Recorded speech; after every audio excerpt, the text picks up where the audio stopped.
it is, guys? It's your boy BlastphamousHD, and today we are here to check out a video called simply Times Lois Got What She Deserved. Pull up a chair, pop some popcorn, pull out your breast if you like, whatever you do to get comfortable, you know. Take off your pants if you're an attractive female, you know. We're gonna edit that out. Let's do this. These are 10 times Lois got exactly what she deserved, starting with the time she got shown up at her job by Meg when the parents and kids switched roles in the episode Trading Places. So Meg and Chris come across Peter's brand new dirt bike. Yeah, he's in a middle-aged dirt bike phase. Roll with it. Come on, Meg. Just get on. So the siblings take it for a spin and Chris immediately feels the need to do a dangerous trick. Chris, don't! You're gonna wreck Dad's bike! Too late. I already narrowed my eyes. I don't know what this jump looked like in his head, but he does not land it. Not even close. Chris, you idiot! Look at what you did! So the kids are rightfully chewed out by their parents, but they don't see the big deal. I mean, you can always buy another one, right? Buy another one? You think dirt bikes just grow on trees? There hasn't been a single dirt bike tree in these parts since the winter of '86. At least that's what my land friends tell me. But the kids need to learn just how hard being an adult is. You kids switch places with your dad and me. For the next week, you'll be the parents and we'll be the kids. That means they get to discover the wonderful world of taxes, housekeeping, and never being able to stand up without their knees cracking like glow sticks. So they give it a try with Meg taking the role of the housewife and Chris as the working husband. Well, I'm off to work at the brewery. Okay, have a good day, honey. Looks like all that practice kissing has made it easy to slip into the husband and wife role. Oh. Not exactly saying that's a good thing. As it turns out, Chris is pretty good in his new role. I was kind of skeptical, but you're actually doing good work. But Lois doubts Meg will be as successful. Can you imagine the disaster she's gonna walk out here with? She has no idea how hard it is to cook. You're really setting yourself up here to eat your own words, Lois. Grilled asparagus, couscous, and for dessert, molten chocolate lava cake. Forget eating the words, they're about to eat a Michelin star meal. I guess it is as easy as it looks. What about all the housework? I did it in like an hour. I don't understand why you're such a freaking martyr all the time. With Meg's talents and Chris's potential raise at work, it seems like the kids have thoroughly dunked on their parents. Probably not the hardest thing to do, but they should still feel proud. It seems like the kids are doing pretty well at this grown-up thing, huh? I would suggest that you suck that. But before anyone can suck anything, Peter and Lois try to put an end to their failed experiment. Kids, we're calling off the experiment early. What? Why? Because you were right. Hey, at least they're grown up enough to admit it. I guess being a kid with very few responsibilities is actually harder than running a family. This is sure to radicalize kids everywhere. And the next time Lois wants to act all high and mighty about having to clean and buy groceries, she'll remember her daughter did exactly what she does in half the time. Take that, housewife trying her best. But maybe she should have tried harder to talk Peter out of running a narcotics lab in the basement of their new home, causing an influx of substances into Quahog and Farmer Guy. So the Griffins return home one day to find their house burglarized with a ton of their stuff missing. They also stole my sense of wonder.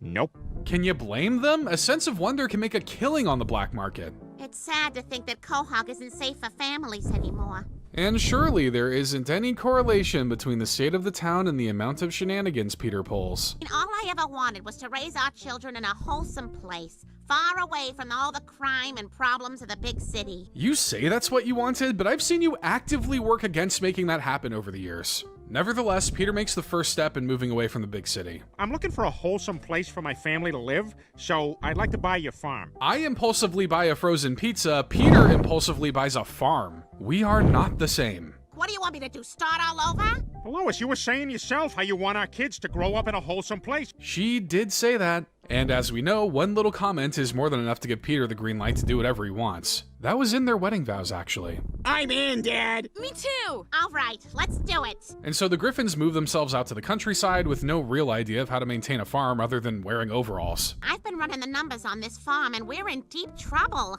We haven't grown a single crop to sell. Well, you can't have a crop field because that's how you end up getting crop circles. And we cannot let the aliens win. Maybe I should go to the local state college and take some agriculture courses. College? Oh, they're trying not to waste money. And I can say that because I got a degree from a clam-munity college. I'll learn all I can, and I'll see you guys soon. What does it say about your family when your dog is the only college prospect? But just as he leaves, a big old tornado comes tearing through, forcing them to take shelter in the cellar. Wait, I think I found the lights. I guess we know the last owner of this house is a big nerd, or Bill Nye the Science Guy. You guys, I think this is a lab. Ah, so it's looking like the kind of lab that can win you 16 Emmys. Jackpot.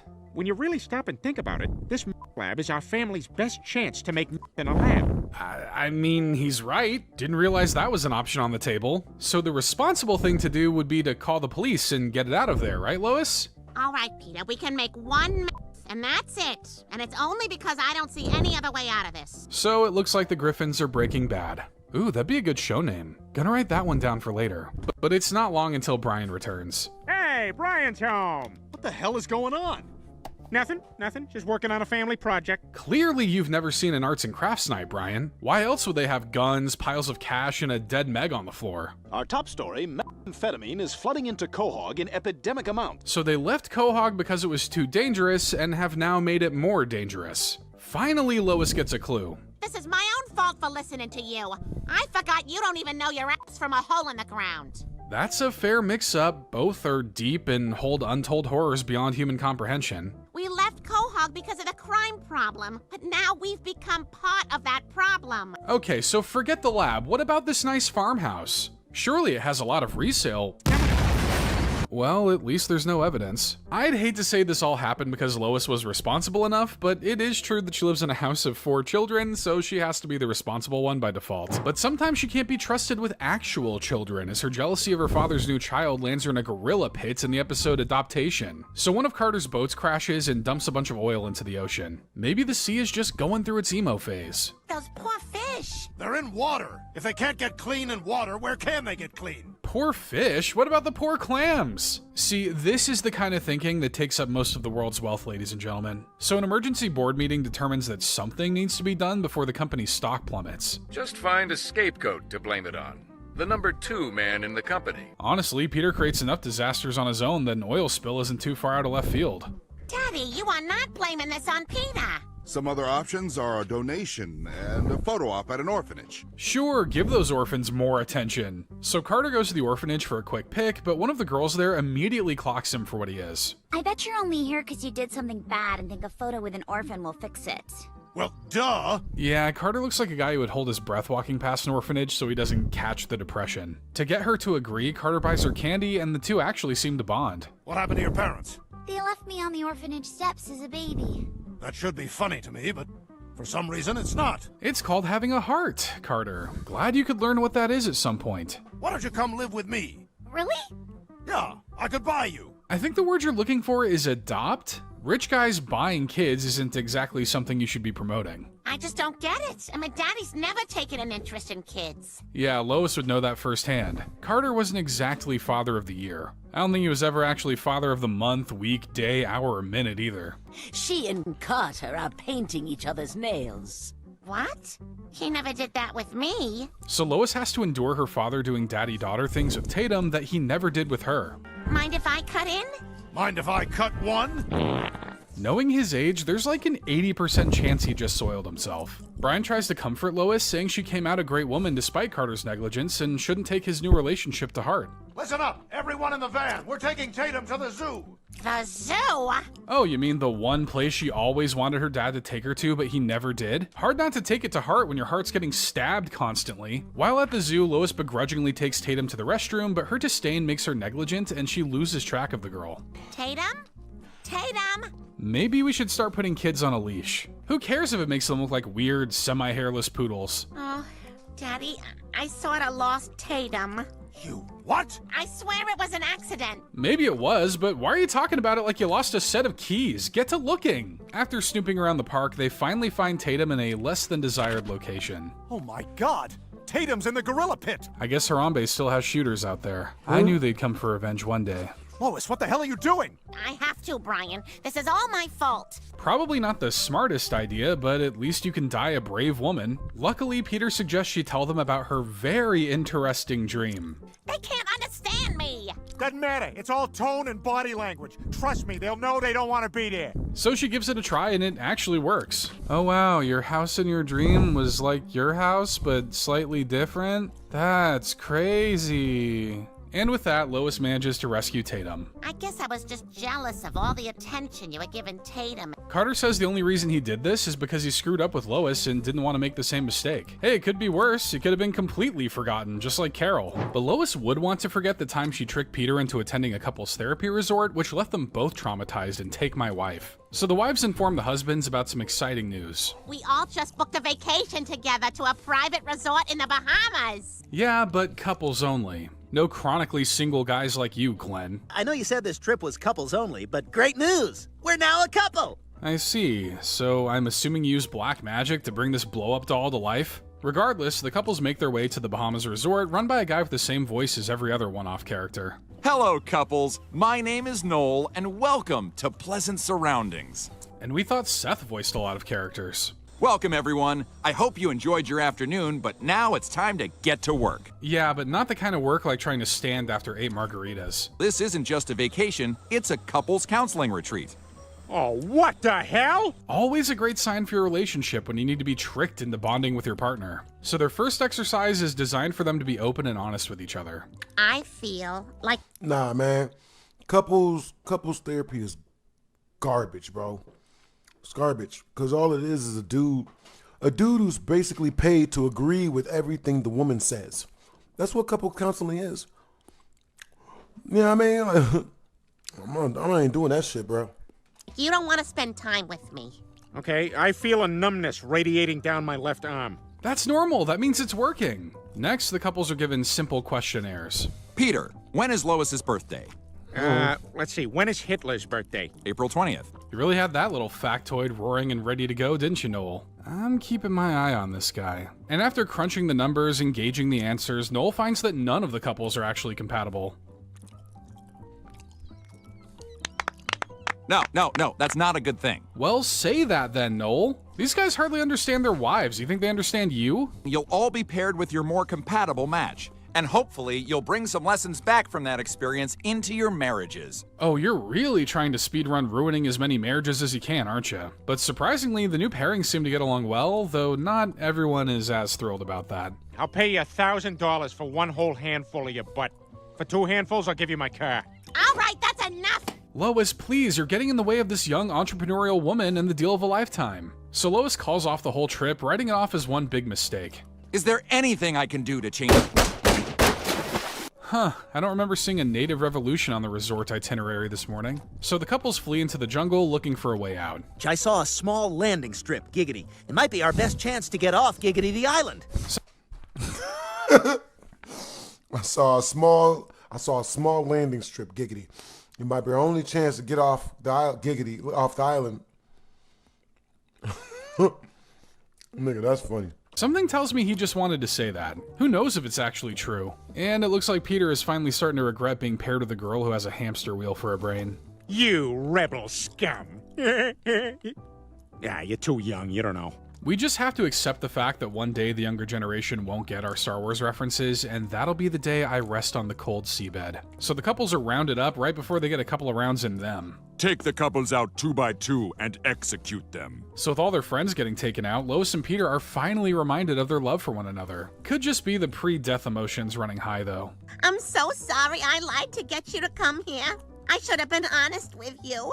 Well, it turns out Lois wasn't the only one being a little untruthful. Congratulations, Griffins! You did it! You've successfully completed the program. Oh, so the whole thing was fake. Don't think that collective dump they probably all took in their pants was fake, though. That's what they meant on their website. Staged revolution marital counseling. Okay, so not only did Lois lie to get Peter there, she didn't even read the website properly. Next time, just talk it out like a normal couple. Or just divorce, because I think you guys are far from being a normal couple. And if you need more proof of that, look no further than the time Lois lied about her job in an adult phone line and eventually tricked Peter into sleeping with her in the episode Call Girl. So after another one of Peter's dumb adventures, the family is left with no money. We got a wonderful family. No, we don't. There's Meg and Dummy and Big Head. Wow, Lois remembered Meg and her name? She must be riding high tonight. But regardless, this means that Lois is going to need to get a job. I'm sorry, I couldn't help but overhear you. You have an amazing speaking voice. So Lois looks to be going into voiceover work. work, just as long as she stays off my territory. PETA, I'm voicing Sweaty Clam, PETA. Nah, just kidding, it's still me, guys. But when she shows up to her new job, it isn't quite what she'd envisioned. What am I wearing? Nothing at all, sweetheart. Man, these telemarketers are really changing up their game plan. For real though, it turns out the role is for an adult phone line. I can't do this. It pays $2 grand a week, sweetie. Sold. She probably would have done it for one. So she gives it a try and immediately gets an awkward pairing. Hello? Hi there. Sexy. Looking forward to the next neighborhood barbecue after this. Turns out most of the neighborhood is using this service, including Mort. 1. Ooh, that's nice. 2. Oh my. And Quagmire. You think you can fit anything else into your mouth?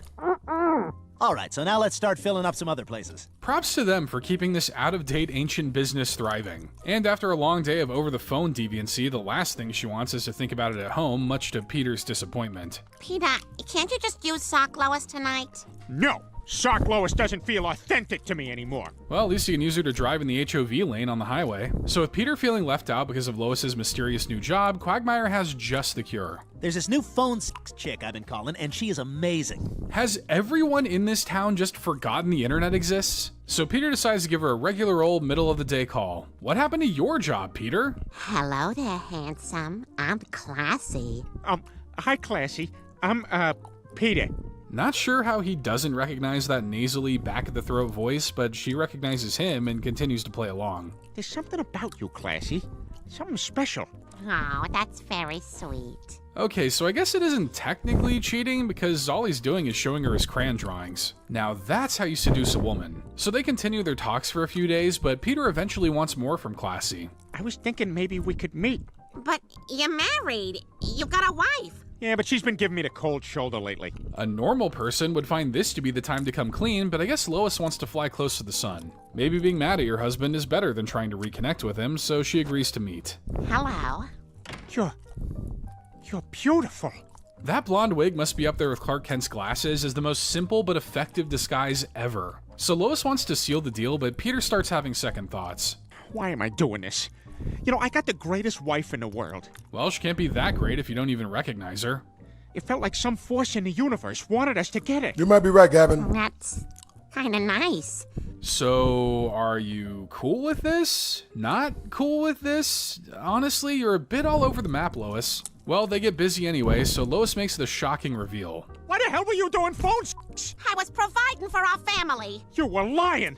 You know, I'm not gonna say I side with Peter, but he kinda has a point. I honestly think it would have been cool with her work if you saw the dough she was raking in. I fell in love with you all over again. And look, now we just had the best sex in years because of it. Good enough for Lois. She wanted Peter to cheat and she got it. Shady insinuations aside, it looks like their marriage is now stronger than ever. So despite the breaking of trust, the pair seem to have found their new role-playing scenario. But the trust between mother and son would be shattered when Lois decides to kill off a fictional character Chris believes in, leaving him traumatized in boy dog meets girl dog. So it's Valentine's Day and everyone's getting ready for the special night. Well, I better set out a can of tuna fish and a cigar for Arthur Valentine. Kinda sounds like he's talking about a classy alley cat. But no, he's actually someone Lois and Peter invented. I'm afraid it's something we made up that we finally need to deal with. So when Chris was younger and didn't get any Valentines at school, his parents made something up to make him feel better. Who's Arthur Valentine? Only the most magical man ever. Basically, he's like Santa Claus, but brings Valentine's cards and candy to children. I guess all holiday figures gotta be cool with breaking and entering. We were just trying to cheer Chris up. I assumed he'd outgrow it in a few years. Yeah, but little Chris was wearing the same hat as he does now. I don't think he outgrows much. So the next morning, they decide to cut to the chase and let him down gently. I'm afraid Arthur Valentine isn't real. What? Not real? Yeah, I suppose next you'll tell me there's no Tooth Fairy, no Easter Bunny, and no Queen of England either. He doesn't exist. No, you're both lying! So if you won't stop believing in Arthur, there's only one reasonable course of action. If Chris is this hard to convince, we may just have to kill Arthur Valentine. Sure, just keep piling onto the list of things Chris will have to talk about in therapy. Chris, come down here, quick! I see Arthur Valentine outside. I think he's come to say hi! So Chris sees his idol in the fake flesh, but unfortunately, he's about to go the same way Brian did last time he was on that street. Arthur! Oh my god, he's dead! Imagine parents doing this with Santa Claus for their kids. That would be kinda hilarious. Thankfully, Chris seems to be taking the trauma well. I've never seen him so depressed and catatonic. Yeah, but instead of taking him to a doctor or something, let's see if he's faking it. We thought we'd... Awakenings! Peter, I'm not sure that's Awakenings! You're gonna hurt him if Awakenings! I know this idea came from watching the 1990 movie, but Robin Williams was much less aggressive with his throws, Peter. I think we went too far by killing Arthur Valentine. We have to bring him back to life. Oh boy, some fun holiday necromancy. While Peter gets that set up, Lois keeps Chris company with some soothing stories. I've never told anyone this, but I killed a jaywalker in 2002. I don't know if he heard that, but he's definitely got the right expression. Hey, hey, hey! It's Arthur Valentine, here to accelerate awkwardly into a bush. Seeing his Lord and Savior brings Chris back to us, but Arthur's return leaves him with some concerns. I can only mean one thing. He must be a zombie! What? No! So his first instinct is to take him out. Eventually, Peter decides to ditch the disguise, and he and Lois come clean. We're so sorry, Chris.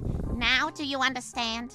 There is no Arthur Valentine? Kids all gotta grow up sometime, but maybe killing their make-believe characters is a bit too harsh of a way to do it. Between you and me, I just think Lois wanted to recapture the thrill of hitting that jaywalker from 2002 again. But Lois would come to regret the thrill of swearing when Stewie drops an F-bomb in church in the episode Stewie's First Word. So the Griffins are attending church, but Stewie only has one thing on his mind. When do I get my cookie? I just want my cookie so I can go home. Yeah, about that. In honor of Lent, today's coffee service will not include Chewy Chips Ahoy. That may just be the worst thing to ever happen in the history of the church. So Stewie tells the congregation exactly how he feels. Amen? Hey, Stewie said his first word, and it was a swear. At least the general public got to hear the milestone too. He wasn't wasting his moment either. He went to the highest echelon of swear words for his debut. Now personally, I would have gone with, but that's just me. I was feeling so much intense emotion in the moment, and that one word somehow just burst through. Yeah, but don't get too attached to the idea of everyone understanding him. We've got a status quo to stick to. And after that little fiasco at church, the family starts to get treated like they've got an infectious disease. What with his profanity and all, I don't think Stewie would be a good influence on the other children. But even worse than that, it's a reflection of Lois as a parent. Bonnie, have you met your psycho son? The guy drinks dish soap and bathes in lighter fluid. So Lois is convinced Stewie learned the word from someone in the family. And I will find out who. I'm gonna set a trap and lure the swearer into revealing himself. Yeah, that might be tough to nail down. You can go fuck yourself. Get the out of my house. Your dad. Not exactly the cleanest collection of tongues in this house. Though before she can figure out who the culprit is, she gets the cold shoulder from her one true love, the grocery store. Go away! You can't do this! It's like taking a fish out of water. She won't survive long. But it turns out the call might have been coming from inside the house on this one.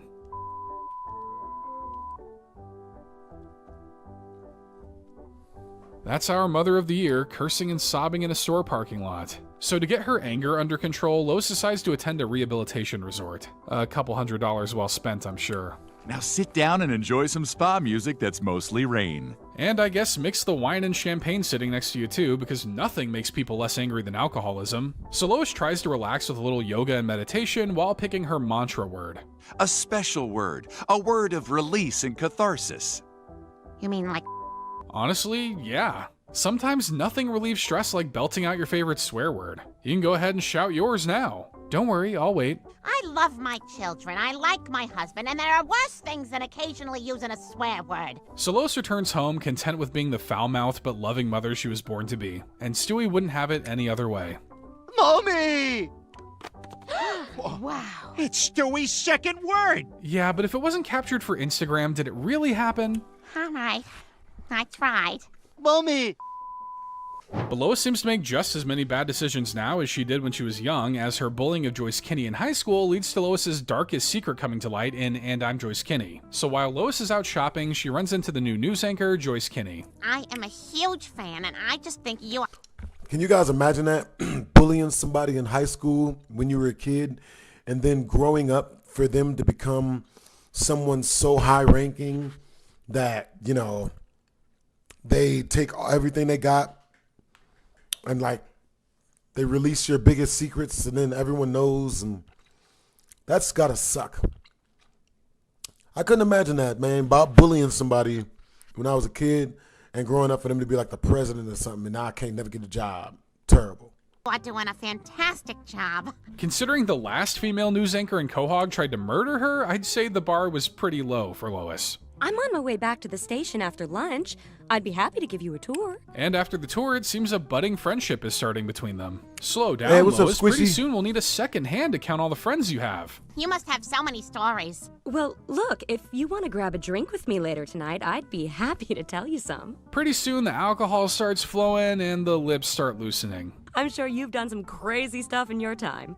Well? Oh, what is it? Spill the tea, girl. What was the street you grew up on? Your mother's maiden name? The name of your first pet? You know, girl stuff. Well, I have had an abortion. Yeah, we all know about the band episode. Joyce is looking for something good. When I was in college, I was in an adult film. Now we're talking. Apparently nobody knows about it, not even Peter. I promise I'll take it to the grave, but oh my God, Lois!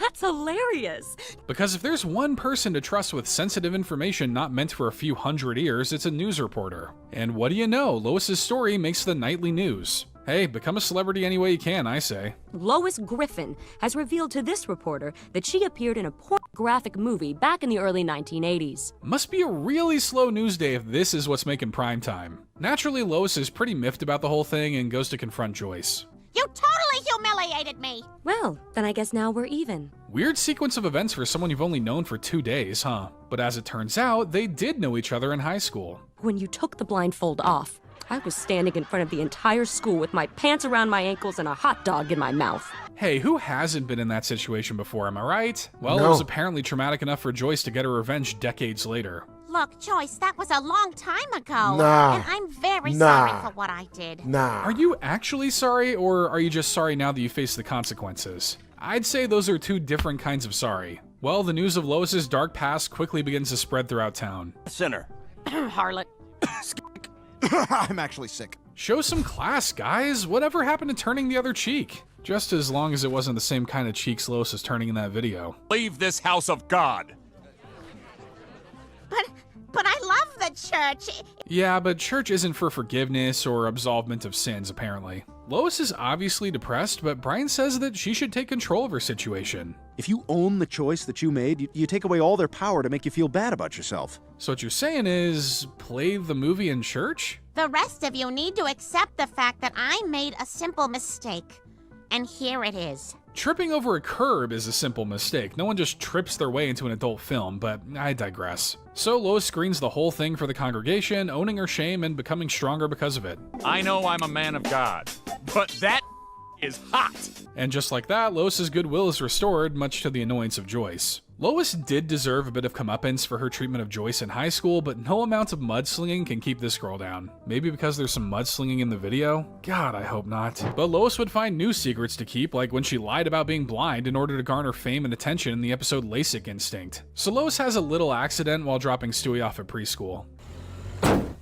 Oh my God, please be a dog. Please be a dog. I'd like to buy a vowel, please, because it's not a dog, it's a Doug. Maybe don't tell Brian how much you wish you hit a dog, though. I just didn't see the little guy. Well, maybe you ought to get your eyes examined. Passive-aggressive comment aside, Doug's father is probably right. Oh, well, I'm no doctor, but I would say you either need to get glasses or maybe LASIK. I'd probably go with the former on the off chance it gives me laser eyes. It's next to impossible, but not entirely impossible, as I've convinced myself to believe. So she goes through with surgery, but unfortunately she gets the other result that isn't laser eyes.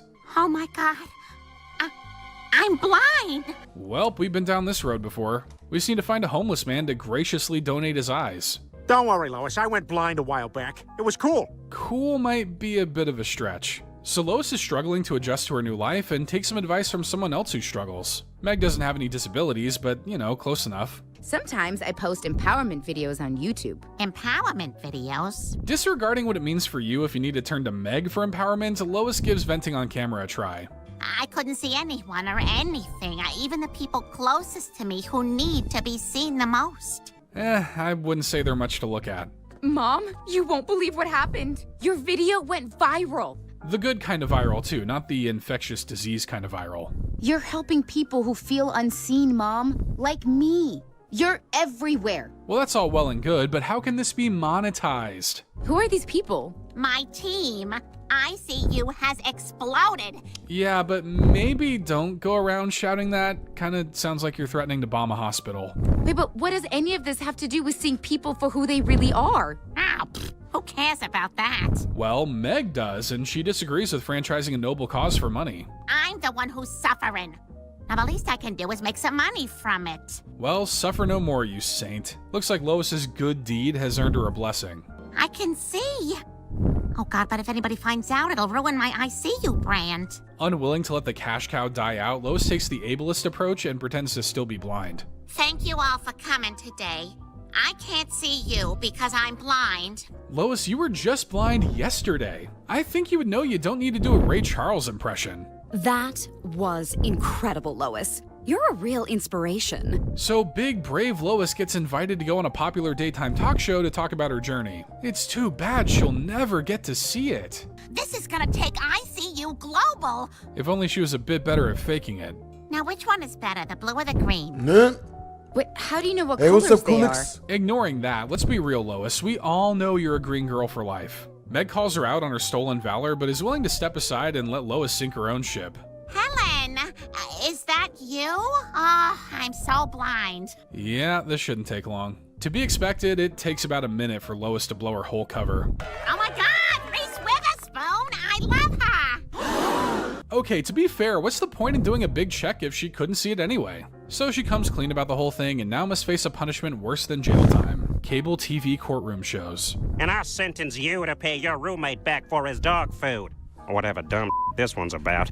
Daytime TV seems way more like Cleveland Speed than his other show, doesn't it? And going crazy in her mundane life is way more Lois's speed, as her inability to win a coffee shop reward drives her to kidnap and assault a barista in the episode Customer of the Week. So after a stressful morning of being a loving mother, Lois arrives at her favorite coffee shop. The usual? You know it. And with the morning I had, better make it a large. Maybe You know, that's why I like watching these compilations. They always show me the clips that I would not have been able to see unless I actually watched the show, which we all know that I never have done. I've probably seen like 3 episodes all the way through. You know what I'm saying? I don't know why. But I love the show, but I only like watching the clips, you know what I'm saying, that you guys send me. Yo, hope you guys enjoyed the video. If you did, make sure to comment, like, and or subscribe. It's your boy BlastphamousHD. Twisms.